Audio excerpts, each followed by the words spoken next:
também iria terminar forte o ano na Lombardia, colocando Michael Storer no pódio no monumento. O primeiro para a equipa suíça de Fabian Cancellara.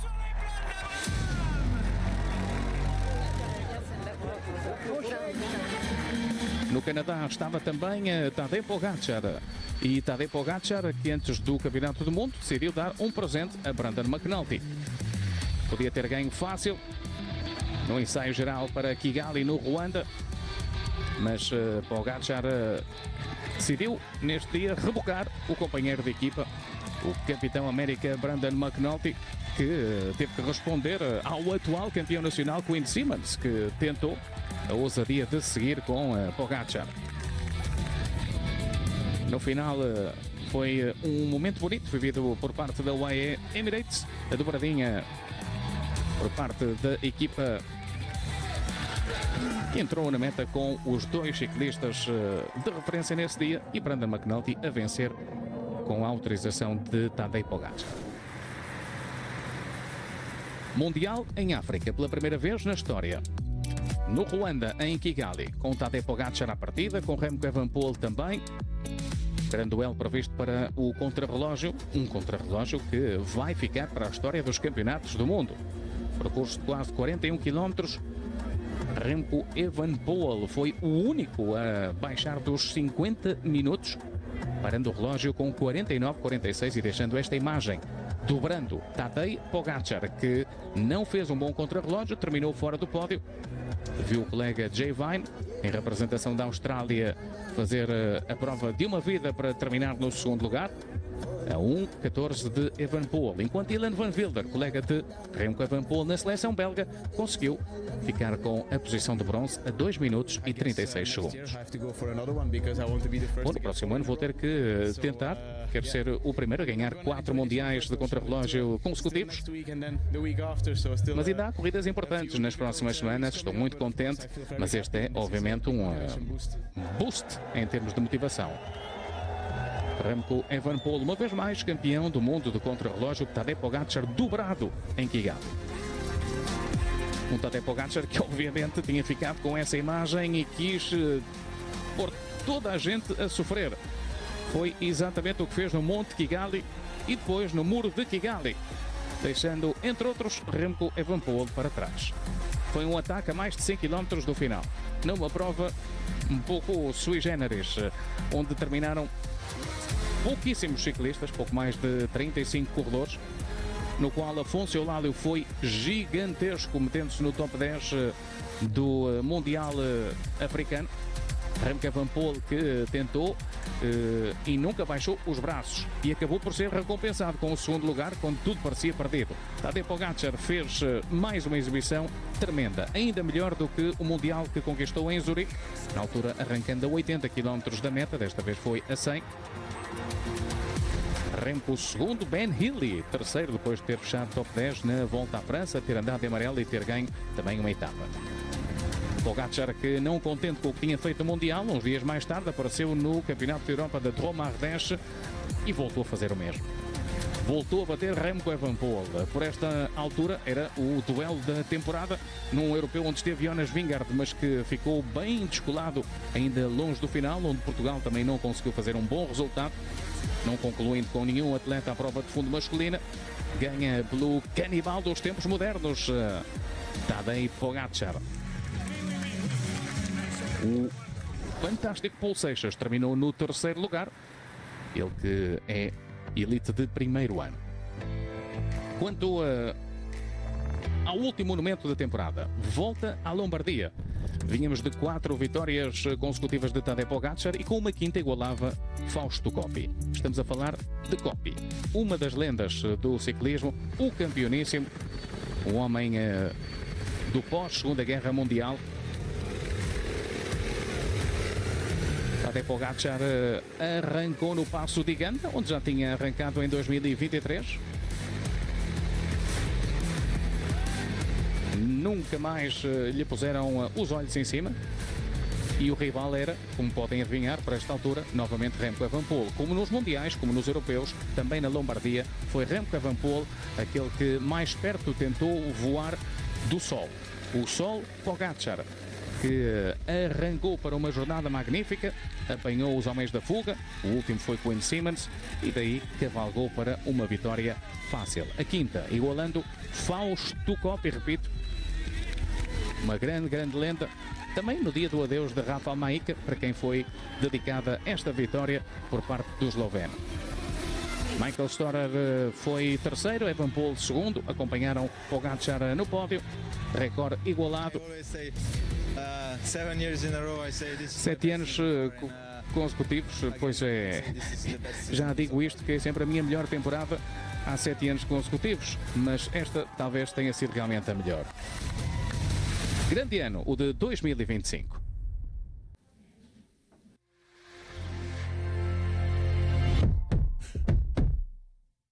Next weekend. Sejam muito bem-vindos ao resumo da época 2025 do ciclismo masculino. Este ano teve de tudo: fugas épicas, sprints apertados, grandes batalhas na montanha. Vivemos uma época vintage que vamos tentar resumir ao longo da próxima hora e um quarto.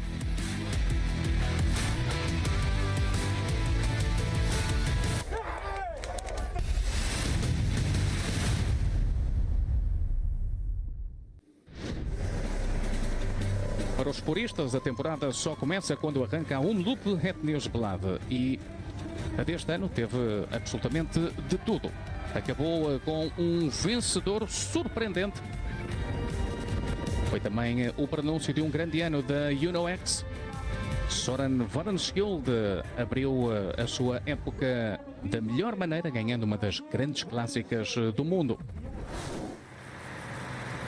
Do frio da Flandres para o norte de Itália, até à Toscana, que nos últimos anos tem sido terreno de caça de Tadej Pogačar. Uma Strade Bianca que tinha visto uma exibição magnífica em 2024 do campeão do mundo e que, para não variar, em 2025 viu uma exibição magnífica do campeão do mundo. Não foi uma repetição, mas Tadej Pogačar voltou a atacar a 78 km do final. Desta vez, no entanto, não foi sozinho. E o campeão de 2023, Thomas Pidcock, também quis participar na festa. Foi um início excitante no Monte Sainte-Marie.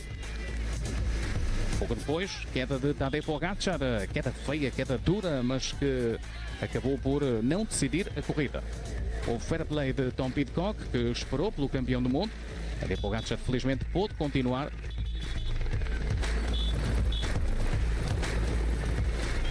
Também na frente estava por esta altura Michał Kwiatkowski. Portanto, tudo isto no meio de algum sangue, muito suor. Felizmente não houve lágrimas para ninguém. Pidcock à espera de Pogačar para a última hora de corrida. Os dois ex-campeões da Strade Bianca, pouco depois, novamente reunidos.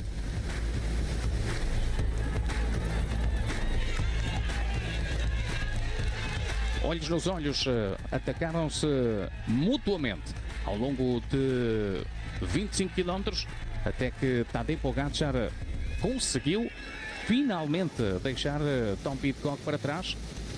O Col Pinzuto e as suas rampas inclinadas foram desta vez o momento decisivo da corrida para o campeão mundial. O fenómeno Pogačar, o homem que gosta de entrar sozinho na Piazza del Campo em Siena. Mais uma imagem que fica para a história, de braços no ar. O triunfo renovado de Tadej Pogačar no Sterrato da Strade Bianca. Bom início também de temporada para Tom Pidcock na nova equipa, na Q36.5, com o segundo lugar. Estou cheio de adrenalina depois de ter cruzado a linha de meta, mas também tenho algumas dores. Não foi a melhor forma para ganhar uma corrida, mas enfim, uma vitória é uma vitória. Esperemos que não haja nada de importante, que esteja tudo bem. No pódio foi então acompanhado pelo britânico Tom Pidcock. E diga-se, Tim Wellens também conseguiu marcar um ótimo terceiro lugar. Dois homens da Y Emirates, que foi a equipa da temporada. Viria a ser uma época histórica para os comandados de Jochen Machin. Saltamos já para França, Paris-Nice, onde Matteo Jorgensen se impôs pelo segundo ano consecutivo. Foi mais uma história de sucesso para os estadunidenses. Matteo Jorgensen defendeu o título de 2024 ao longo de 8 etapas. E diga-se, João Almeida também venceu. João Almeida venceu em La Loge-des-Gats, uma das jornadas montanhosas da edição deste ano do Paris-Nice. Foi também a melhor temporada de sempre de João Almeida. Quanto ao terreno adriático, belíssimo espetáculo. Juan Ayuso, maravilhoso, esteve fortíssimo do início ao final. Num terreno que deu o tridente ao jovem ciclista da UAE. Também ele viria a ser uma das figuras da temporada, às vezes pelos bons e outras vezes por motivos menos bons. Olhamos já para a Milão-San Remo.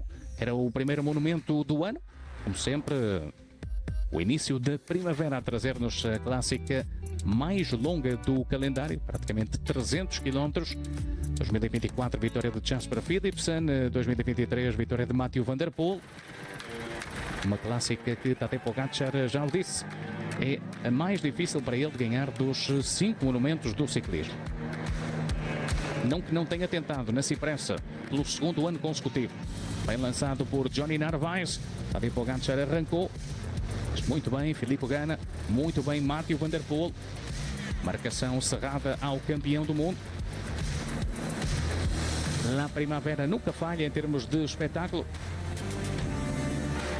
Desta vez a Cipressa foi mesmo decisiva. Há muito que não acontecia uma movimentação tão importante, tão longe da meta, a mais de 23 km do final.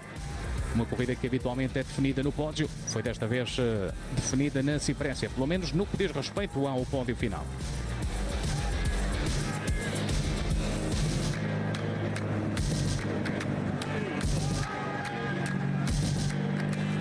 Parecia um bailado clássico entre dois campeões, Pogačar de um lado, Mathieu van der Poel do outro, e Filippo Ganna tentando perfilar-se como o terceiro elemento, o menos favorito dos três, mas um corredor que, conhecendo as suas limitações, corria com uma inteligência suprema, como o grande campeão que é, o grande ciclista italiano desta geração. Super Pippo a tentar sofrer no pódio para se relançar depois lá embaixo na Via Roma. Pogačar novamente ao ataque. Mathieu van der Poel novamente a morder a roda do atleta esloveno da UAE Team Emirates. A verdade é que não o tinha conseguido soltar na Cipressa e também não o conseguiria soltar no pódio. Mathieu van der Poel, inclusive, atacou Tadej Pogačar, forçando Pogačar a perseguir nos últimos 400 metros do pódio de San Remo. Mas os dois chegaram juntos à técnica descida que leva ao final da prova. A tudo isto assistia Ganna de uma posição próxima, mas sabendo que dificilmente conseguiria ganhar.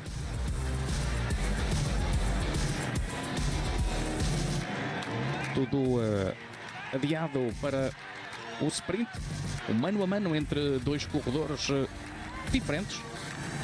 Mathieu van der Poel com um favoritismo no sprint perante Tadej Pogačar. O esloveno sabia disso. Ambos a levantarem o pé permitiram a reentrada de Filippo Ganna, mas Pogačar cometeu um erro, talvez o único erro de toda a temporada, quando deu uma margem de metros a Mathieu van der Poel. Mathieu van der Poel arrancou para o sprint, nunca mais Pogačar ou Ganna conseguiram fechar o espaço. Foi uma belíssima leitura de corrida aquela que deu mais uma Milão-San Remo a Mathieu van der Poel. 6 horas e praticamente 23 minutos de espetáculo. Vencer San Remo é especial, mas bater estes dois ciclistas incríveis, é uma honra para mim estar no pódio com eles. Não sei bem o que dizer, exceto que estou super contente. Mathieu van der Poel, Tadej Pogačar, o grande duelo da era moderna no que diz respeito aos monumentos. Voltando às corridas por etapas. Imagens da volta à Catalunha. Um habitual terreno de caça para Primož Roglič. Autêntico sniper na corrida catalã. Ciclista que agora na Red Bull Bora Hansgrohe tem vindo a correr de forma diferente, calendário muito mais cirúrgico. Um Primož Roglič que, apesar de tudo, não perdeu algumas das suas melhores qualidades, como, por exemplo, rematar sprints em grupos reduzidos, aqui batendo o jovem Juan Ayuso.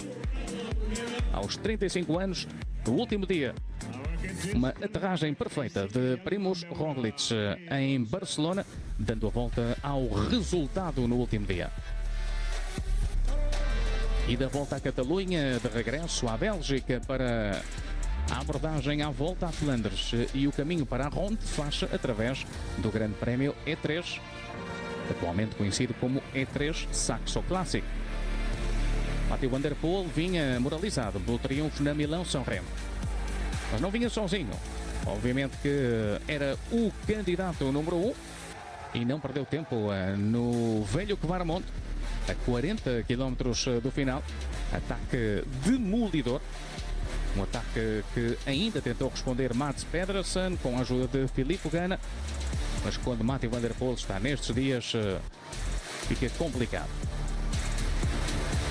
Se dúvidas existiam depois de ter ganho a Milão-São Remo, Mathieu van der Poel mostrava em Harelbeke que era o grande favorito a conquistar a Ronde van Vlaanderen. Só que em 2025 vimos talvez a melhor versão de sempre de um outro classicómano de eleição, um ciclista de culto do pelotão mundial. O dinamarquês Mads Pedersen da Lidl Trek teve mão certeira, pedalada eficaz e uma grande leitura de corrida para voltar a vencer a Gent-Wevelgem. Arrancou a mais de 70 km do final, chegou sozinho ao Kemmelberg, fez os 56 km até à meta completamente isolado, numa exibição de pura classe. Mads Pedersen dando uma grande vitória à Lidl Trek em Wevelgem. Depois de vitórias em 2020 e em 2024, Mads Pedersen acompanhado de Tim Merlier e de Jonathan Milan no pódio.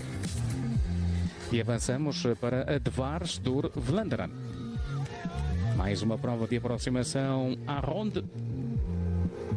Exibição muito importante do ponto de vista coletivo. A Visma a dar uma boa resposta na temporada de clássicas, a meter 3 homens na frente, Van Aert, Jorgensen e Benoot, num grupo onde apenas conseguiu entrar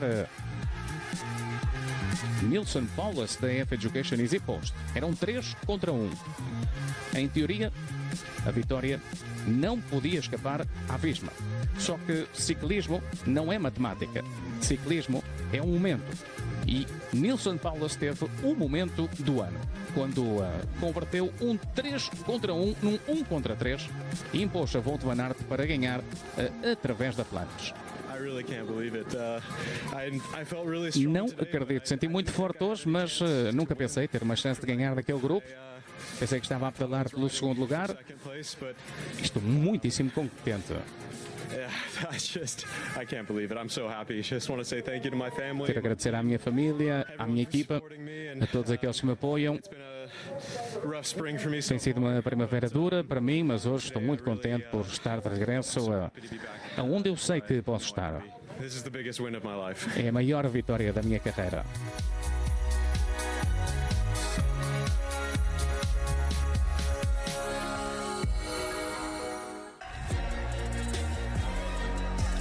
Always pushing the limits. And on the road to Milano Cortina. Don't miss the Tour de Ski, live on Eurosport and streaming on HBO Max.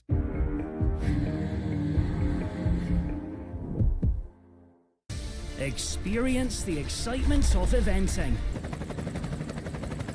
A Volta à Flandres é sempre um dos acontecimentos do ano na Bélgica. Mathieu van der Poel vinha de ganhar 3 das últimas 5 edições, partiu à procura de um 4º triunfo. Pelo meio, vitórias também de Tadej Pogačar, de Kasper Asgreen, Mas Mathieu van der Poel vinha on fire de Harelbeke. Como sempre, quedas. Sabe tudo, queda sem grandes problemas para Mathieu van der Poel, que sabia que voltava a ter Tadej Pogačar como principal concorrente. Também estava presente Wout van Aert, enfim, presentes aqueles que eram os ciclistas de referência e têm sido os ciclistas de referência nas clássicas do Pavé nos últimos anos, mas particularmente dois homens. Esperava-se um grande duelo, tanto na Flandres como em Roubaix, entre Mathieu van der Poel e Tadej Pogačar, e foi exatamente isso que nos deram estas duas magníficas provas. Pogačar ainda apanhou Mathieu van der Poel a dormir no primeiro ataque. Apesar de tudo, com muita elegância, o neerlandês de Alpecin chegou à frente. Era também o regresso de Pogačar à clássica rainha da Flandres, pois de a ter conquistado em 2023. Boa resposta de Mats Pedersen, de Wout van Aert, num grupo pois, muito seleto de ciclistas que ficava na frente depois de Wout van Aert. Como sempre, o final com dupla passagem no Paterberg e em Wout van Aert acabou por definir quem tinha as pernas mais fortes nessa jornada.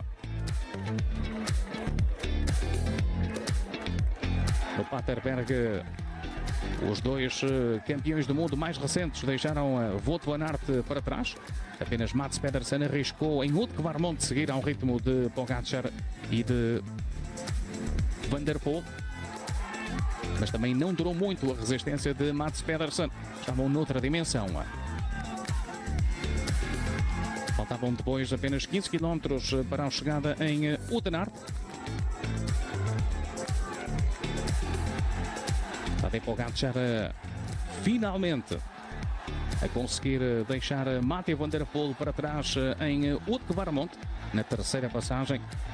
Frente a esta imagem magnífica de um público entregue ao espetáculo dado por parte destes ciclistas absolutamente notáveis, os grandes dominadores do ciclismo moderno no que diz respeito às clássicas mais importantes. Van der Poel tinha ganho em Sanremo, Pogačar devolvia-lhe a cortesia na Flandres, no terreno teoricamente mais favorável a Mathieu van der Poel.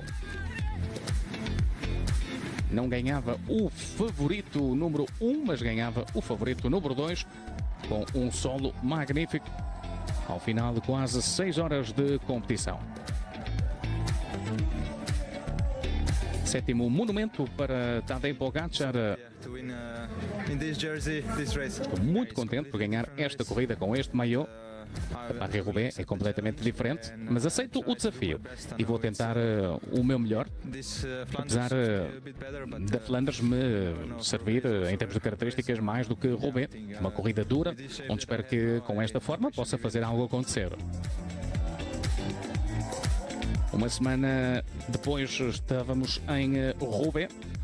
Se na Flandres Tadej Pogačar já nos tinha mostrado a capacidade vitoriosa, vencendo 2023 e 2025, na clássica do Inferno do Norte era tudo diferente. Era a primeira vez que tínhamos a possibilidade de ver Tadej Pogačar e muitas décadas depois tivemos também a possibilidade de ver um grande campeão do Tour a correr esta magnífica prova no norte de França. Com todos presentes, Van der Poel, Mats Pedersen, os grandes protagonistas da temporada, e assim chegaram juntos ao Roubaix de Arenberg. Van der Poel a pôr o ritmo, com Van Aert em sofrimento. No primeiro dos setores de 5 estrelas, como sempre, 3 setores 5 estrelas pela frente. Corrida muito ofensiva por parte de Tadej Pogačar, apenas na primeira vez que foi a Roubaix. Azar para Mats Pedersen, que furava no momento em que Pogačar mexia na corrida. Pogačar que também, pouco depois, se viu rodeado de Alpecins. Veja-se bem a forma como fecha o espaço Mathieu van der Poel. Autenticamente um trator com motor de Fórmula 1 nas pedras de Roubaix. Ele pouco depois teria a companhia de Jasper Philipsen. 259 km, 30 setores do brutal pavé. Um sofrimento atroz desde Compiègne até ao velódromo. Philipsen quebrava. Ficávamos com um mano a mano entre Tadej Pogačar e Mathieu van der Poel. E parecia que ia ser tudo resolvido no velódromo, até que aconteceu isto. O azar de Tadej Pogačar, a forma como abordou a curva. E nesta prova não se permitem erros, sobretudo quando pela frente está Mathieu van der Poel. Pogačar que rapidamente regressou à bicicleta, mas a vitória tinha escapado. Mathieu van der Poel ia à procura da terceira vitória no Inferno do Norte, algo que não víamos há muito tempo. Pogačar, por outro lado, ficava com a certeza de que pode no futuro regressar para tentar ganhar a Paris-Roubaix. Mais uma para Mathieu van der Poel, o campeão da Milão-San Remo, a vencer também em Roubaix e com este hat-trick cimentar também o seu papel como força dominadora das clássicas do pavé. Foi uma corrida dura, sofri. O Tadej foi uma pena ter cometido aquele erro na curva, mas eu tive que atacar e depois foi sempre pé no fundo, a pé na tábua até à linha de meta. Faltava depois aqueles dois setores com o vento de frente, vinha em sofrimento, mas estou contente por ter conseguido chegar à meta. Mathieu van der Poel com 3 vitórias, fica uma de Tom Boonen e de Roger de Vlaming, os recordistas na clássica francesa. Para o ano haverá mais, quem sabe com Pogačar. Ficava à espera o pelotão agora da época de grandes voltas, mas houve um outro grande nome esta temporada. O nome que nos é familiar, João Almeida. Começou na Volta ao País Basco a escrever aquela que seria a sua melhor época da história. Ainda curta a história, é verdade, 7 temporadas no World Tour, muitas mais ainda pela frente. Um João Almeida que correu de forma magnífica a Volta ao País Basco, foi a primeira de 3 voltas de uma semana históricas que João Almeida conquistou esta temporada. Viria depois também a ganhar na Volta à Romandia e na Volta à Suíça. Parentes na época para as clássicas das Ardenas, que marcaram também o regresso à competição de Remco Evenepoel. Diga-se que Remco Evenepoel tinha sofrido um evento decepcionante na pré-temporada, foi embater num carro enquanto treinava e perdeu boa parte da primeira metade do ano. Regressava à competição no mês de abril. Apesar de tudo, regressou como o conhecíamos. Um Remco Evenepoel capaz de arrancar de longe, capaz de fazer diferenças, capaz de destruir um pelotão. O que não sabíamos é que também seria capaz de bater ao sprint Wout van Aert. Não era apenas uma vitória para Remco Evenepoel, era uma declaração de intenções, ele que se reivindicava na Brabant-Sapir. António Morgado, espetacular no terceiro lugar, com estes 2 monstros da modalidade. Foi um grande arranque de temporada também para António Morgado, que venceu a clássica da Figueira da Foz, que venceu em Espanha. O António Morgado sublime nos primeiros meses de 2025. Imagens já de Amstel Gold Race, Semana das Ardenas. Digamos que tinha começado um pouco antes, semana e meia importante, com a Brabant-Sapir e a vitória de Remco Evenepoel.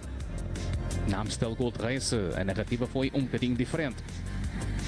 256 km, uma prova dura, uma prova sempre no terreno tortuoso do Limburgo neerlandês. Prova marcada por um ataque de Tadej Pogačar, que tentou fazer aquilo que faz muitas vezes, arrancar de longe. Desta vez, no entanto, teve resposta ao campeão do mundo. Conseguiram chegar a Pogačar, Remco Evenepoel e também Matthias Skelmos.